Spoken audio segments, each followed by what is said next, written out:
10ನೇ ತರಗತಿ ವಿದ್ಯಾರ್ಥಿಗಳೇ ಎಲ್ಲರಿಗೂ ನಮಸ್ಕಾರ. ಈ ದಿನದ ವಿಡಿಯೋಗೆ ಸ್ವಾಗತ.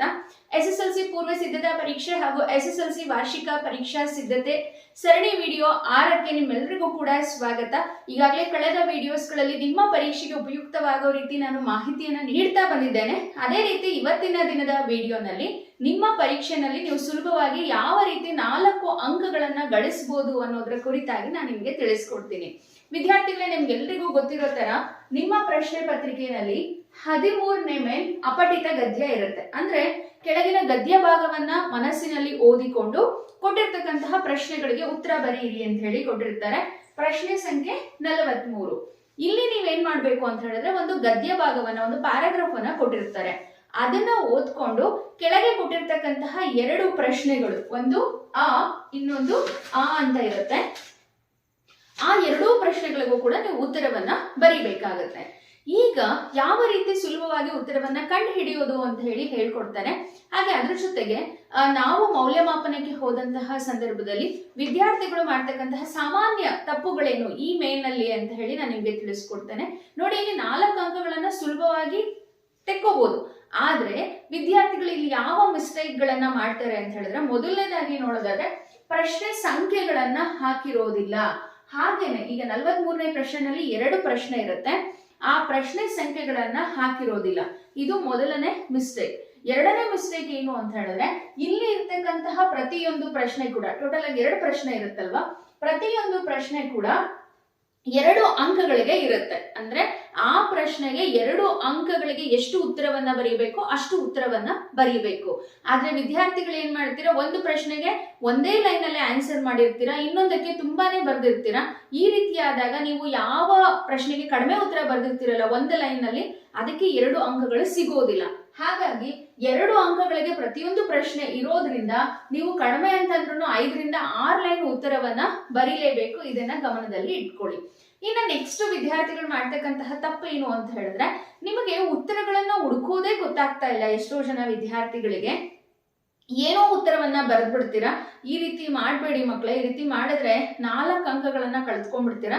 ಫಸ್ಟ್ ನೀವ್ ಏನ್ ಮಾಡ್ಬೇಕು ಅಂತ ಹೇಳಿದ್ರೆ, ಪ್ರಶ್ನೆ ಪತ್ರಿಕೆಯಲ್ಲಿ ಇರ್ತಕ್ಕಂತಹ 43ನೇ ಪ್ರಶ್ನೆ ಏನಿದೆಯಲ್ವಾ, ಆ ಗದ್ಯ ಭಾಗವನ್ನ ಓದ್ಕೋಬೇಕು. ಓದ್ಕೊಳ್ಳೋದಕ್ಕಿಂತ ಮುಂಚೆ ಏನ್ ಮಾಡ್ಬೇಕು, ಇಲ್ಲಿ ಪ್ರಶ್ನೆಗಳು ಅಂತ ಹೇಳಿ 2 ಪ್ರಶ್ನೆಗಳನ್ನ ಕೊಟ್ಟಿರ್ತಾರೆ ನೋಡಿ, ಆ ಪ್ರಶ್ನೆಗಳನ್ನ ಓದ್ಕೊಳ್ಳಿ. ನೋಡಿ, ಇಲ್ಲಿ ಏನಿದೆ ಪ್ರಶ್ನೆ ಅಂತ ಹೇಳಿದ್ರೆ, ಅಮೃತ ಬಳ್ಳಿಯ ಸೇವನೆ ಮನುಷ್ಯನ ನಾನಾ ರೋಗಗಳಿಗೆ ಹೇಗೆ ಪರಮೌಷಧವಾಗಿದೆ ಅಂತ ಒಂದು ಪ್ರಶ್ನೆ ಇದೆ. ಇನ್ನೊಂದು ಪ್ರಶ್ನೆ ಬೇವಿನ ಉಪಯೋಗವನ್ನ ತಿಳಿಸಿ ಅಂತ ಇದೆ. ಸೊ 2 ಪ್ರಶ್ನೆಗಳು ನಿಮ್ ತಲೆನಲ್ಲಿ ಇತ್ತು ಅಂತ ಹೇಳಿದ್ರೆ, ನೀವು ಈ ಗದ್ಯ ಭಾಗವನ್ನ ಓದುವ ಸಮಯದಲ್ಲಿ ಉತ್ತರ ಎಲ್ಲಿದೆ ಅಂತ ಹೇಳಿ ಪಟ್ ಅಂತ ಹೇಳಿ ಗೊತ್ತಾಗ್ಬಿಡುತ್ತೆ. ಫಸ್ಟ್ ಕ್ವಶನ್ ಏನು ಅಂತ ಹೇಳಿದ್ರೆ, ಅಮೃತ ಬಳ್ಳಿಯ ಉಪಯೋಗ, ಮನುಷ್ಯನ್ಗೆ ಯಾವ್ಯಾವ ರೋಗಗಳಿಗೆ ಅದು ಸಹಾಯ ಮಾಡುತ್ತೆ ಅಂತ ಹೇಳಿ. ಈಗ ನಾನು ಪ್ಯಾರಾಗ್ರಾಫ್ ಓದ್ತೀನಿ ನೋಡಿ. ನಮ್ಮ ಮನೆಯ ಹಿತ್ತಲಿನಲ್ಲಿ, ಮನೆಯ ಸುತ್ತಮುತ್ತಲಿನಲ್ಲಿಯೇ ಇರುವ ಸಸ್ಯಗಳ ನಾರು, ಬೇರು, ಕಾಂಡ, ಎಲೆ, ಹೂವು, ಬೀಜ, ಹಣ್ಣು, ತೊಗಟೆ ಮೊದಲಾದವುಗಳನ್ನ ಅನೇಕ ಕಾಯಿಲೆಗಳಿಗೆ ಔಷಧಗಳಾಗಿ ಬಳಸಬಹುದಾಗಿದೆ. ಆದರೆ ಅವು ಕಣ್ಣ ಮುಂದೆ ಇದ್ದರೂ ಅದರ ಪ್ರಯೋಜನ ಗೊತ್ತಿಲ್ಲದೆ ಸಾವಿರಾರು ರೂಪಾಯಿಗಳನ್ನ ಕೊಟ್ಟು ನಾನಾ ಔಷಧಿಗಳನ್ನ ಕೊಳ್ಳುತ್ತಿದ್ದೇವೆ. ಹೀಗಾಗಿ ಹಿತ್ತಲ ಗಿಡ ಮದ್ದಲ್ಲ ಎಂಬ ಗಾದೆ ಕೂಡ ಹುಟ್ಟಿಕೊಂಡಿದೆ. ಬೇವು ಅದರಕ್ಕೆ ಕಹಿ, ಉದರಕ್ಕೆ ಸಿಹಿ. ಬೇವಿನೆಲೆಯು ರಕ್ತ ಶುದ್ಧಿ ಗುಣವನ್ನ ಹೊಂದಿರುವುದರಿಂದ ಚರ್ಮ ರೋಗ ನಿವಾರಣೆಗೆ ಉಪಯುಕ್ತ.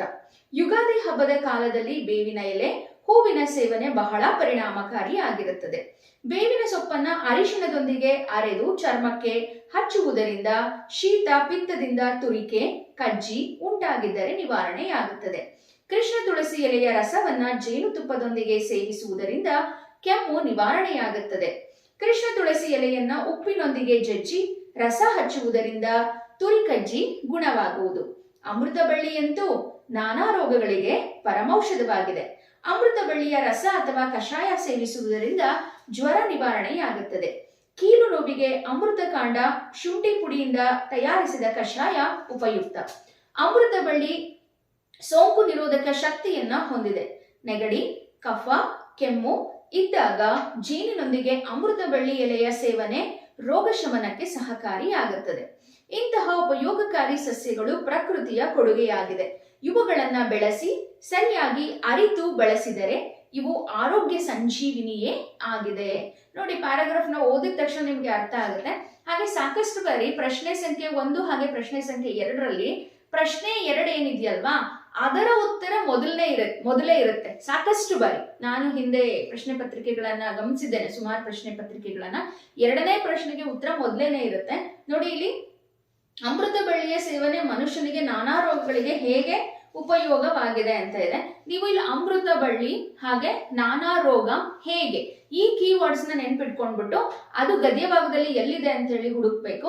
ನೋಡಿ ಇಲ್ಲಿದೆ, ಅಮೃತ ಬಳ್ಳಿ ಅಂತೂ ನಾನಾ ರೋಗಗಳಿಗೆ ಪರಮೌಷಧವಾಗಿದೆ.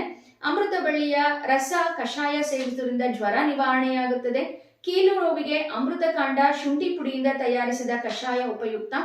ಅಮೃತ ಬಳ್ಳಿ ಸೋಂಕು ನಿವಾರಕ, ರೋಗ ನಿರೋಧಕ ಶಕ್ತಿಯಾಗಿ ಕೆಲಸ ಮಾಡುತ್ತದೆ.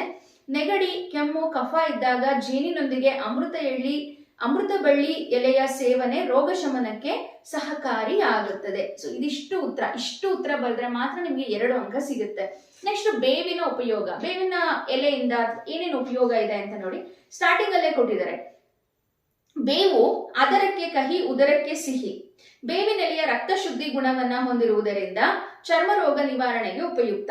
ಯುಗಾದಿ ಹಬ್ಬದ ಕಾಲದಲ್ಲಿ ಬೇವಿನೆಲೆ ಹೂ ಸೇವನೆ ಬಹಳ ಪರಿಣಾಮಕಾರಿಯಾಗುತ್ತದೆ.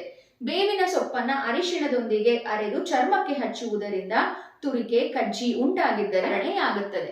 ಓಕೆನಾ? ಇಷ್ಟು ಆನ್ಸರ್ ನ ಬರೆದ್ರೆ 2 ಅಂಕಗಳು ಸಿಗುತ್ತೆ. ವಿದ್ಯಾರ್ಥಿಗಳು ಇಲ್ಲಿ ಉತ್ತರಗಳನ್ನ ಬರೆಯೋದ್ರಲ್ಲೇ ಸ್ವಲ್ಪ ಮಿಸ್ ಮಾಡ್ಕೊಳ್ತೀರಾ. ಮಕ್ಕಳೇ ಇಲ್ಲೇ ಇರುತ್ತೆ ಉತ್ತರ, ಹಾಗೆ ಯಾವುದೇ ರೀತಿಯಾದಂತಹ ಸ್ಪೆಲ್ಲಿಂಗ್ ಮಿಸ್ಟೇಕ್ಸ್ ಕೂಡ ಆಗಲ್ಲ. ಸ್ಲೋ ಲರ್ನರ್ಸ್ ಅಂತೂ ತುಂಬಾನೇ ಹೆಲ್ಪ್ ಆಗುತ್ತೆ ಈ ಮೇನ್ ಅಂತ ಹೇಳಿ ಹೇಳ್ತಾ, ಅಪಠಿತ ಗದ್ಯಕ್ಕೆ ಯಾವ ರೀತಿ ಉತ್ತರಗಳನ್ನ ಬರೆಯೋದು ಅಂತ ಹೇಳಿ ಈ ದಿನದ ವಿಡಿಯೋನಲ್ಲಿ ನಿಮ್ಗೆ ಗೊತ್ತಾಯ್ತು ಅಂತ ಅನ್ಕೊಂತೀನಿ. ವಿಡಿಯೋವನ್ನ ವೀಕ್ಷಿಸಿದ್ದಕ್ಕೆ ಧನ್ಯವಾದಗಳು.